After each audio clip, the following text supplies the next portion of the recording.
Dwiana di podium.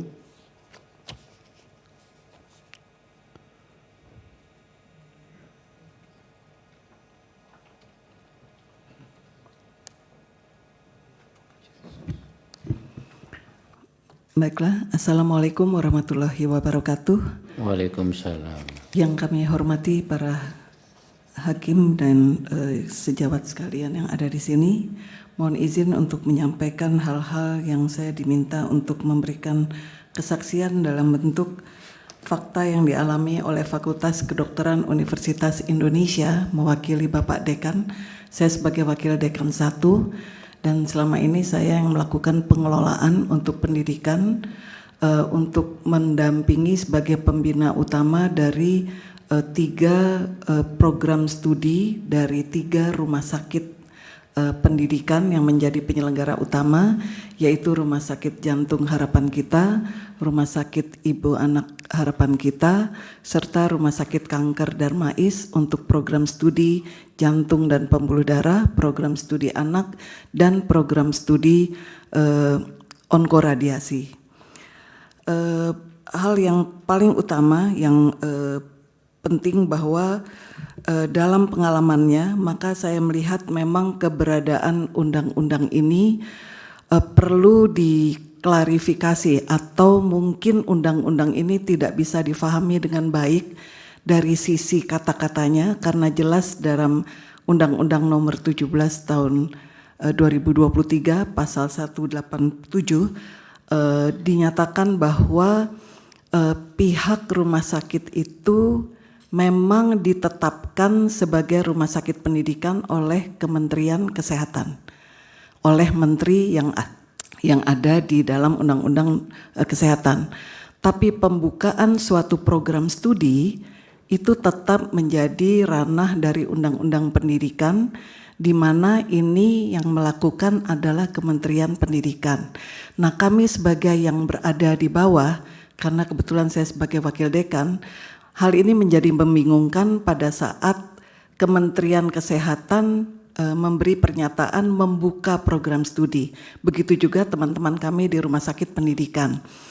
Karena sekali lagi pembukaan program studi itu sebetulnya adalah hal yang seharusnya menjadi wewenang dari Kementerian Pendidikan. Nah, Undang-Undang Nomor 12 Tahun 2012 tentang Pendidikan Tinggi yang masih berlaku di Indonesia, Pasal 1 Ayat 2 menyebutkan bahwa pendidikan tinggi adalah jenjang pendidikan setelah pendidikan menengah yang mencakup program diploma, sarjana, magister, doktor, profesi, serta program spesialis yang diselenggarakan oleh perguruan tinggi. Dalam Undang-Undang Kesehatan memang dikatakan bahwa rumah sakit pendidikan dapat menyelenggarakan pendidikan spesialis.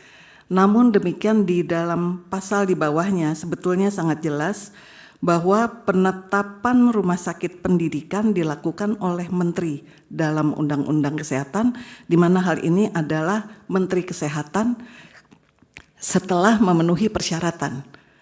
Nah, persyaratan dipakai untuk membuat suatu program studi adalah hal yang berbeda. Jadi penetapan rumah sakit pendidikan ada persyaratannya, tapi pembukaan program studi persyaratannya ada di Undang-Undang Pendidikan. Sehingga pada saat dinyatakan bahwa Kementerian Kesehatan membuka program studi atau meminta rumah sakit membuka program studi, itu yang kami alami bahwa teman-teman di rumah sakit tentunya bertanya, karena selama ini memang rumah sakit tidak disiapkan, belum disiapkan untuk membuka program studi. Rasanya alur yang paling tepat, kalau tidak bisa dikatakan lebih baik untuk bisa teman-teman ini tidak bingung, adalah diberikan wewenang dikembalikan wewenangnya kepada Kementerian Pendidikan untuk melakukan pendampingan pada rumah sakit yang sudah ditetapkan memenuhi persyaratan oleh Kementerian Kesehatan.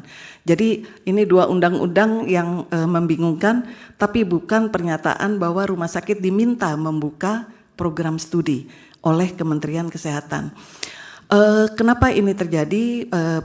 Kalau diharapkan bahwa pembukaan program studi yang berbasis rumah sakit adalah untuk percepatan penambahan jumlah, maka kami yang merasakan sebagai pimpinan fakultas yang membuka program studi, kita merasakan bahwa membuka program studi bukan hal yang mudah. Ada standar yang ditetapkan oleh Kementerian Pendidikan, dan standar yang paling tidak mudah adalah melatih atau menyiapkan dosen. Kita selalu berkata kalau seorang pemain bola tidak otomatis bisa menjadi pelatih sepak bola. Dan itu yang terjadi pada program studi spesialis, karena yang dilihat adalah skill. Tapi upaya untuk memindahkan skill atau mengajarkan sejawat kita untuk mendapatkan suatu skill tertentu, itu membutuhkan keterampilan lebih dari sekedar menjadi dosen.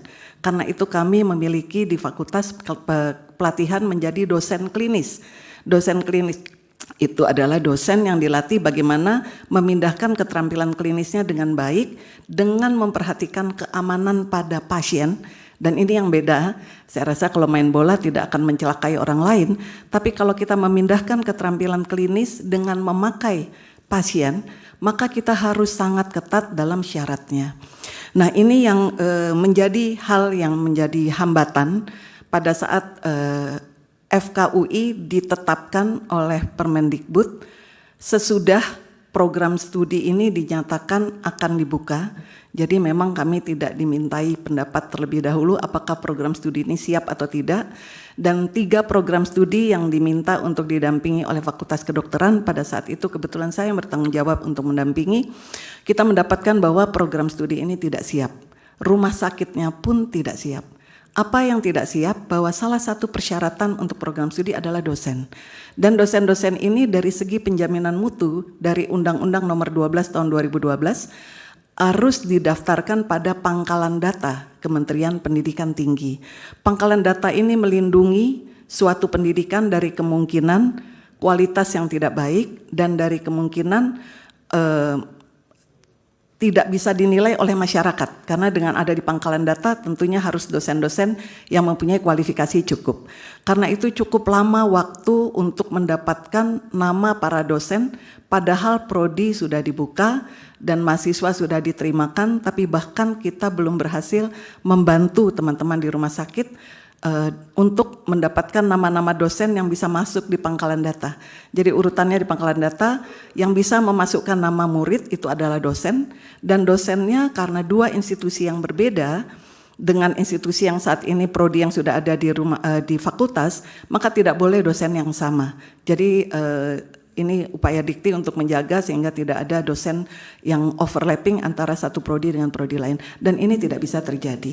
Jadi yang kami pikirkan adalah bahwa undang-undang ini barangkali harus disempurnakan kata-katanya sehingga tidak salah difahami bahwa Undang-Undang Kesehatan menyatakan rumah sakit pendidikan dapat membuka program studi adalah melalui penetapan Menteri Kesehatan. Tetapi pembukaan program studi tetap harus mengikuti aturan sesuai yang ada, yaitu dalam Undang-Undang Pendidikan.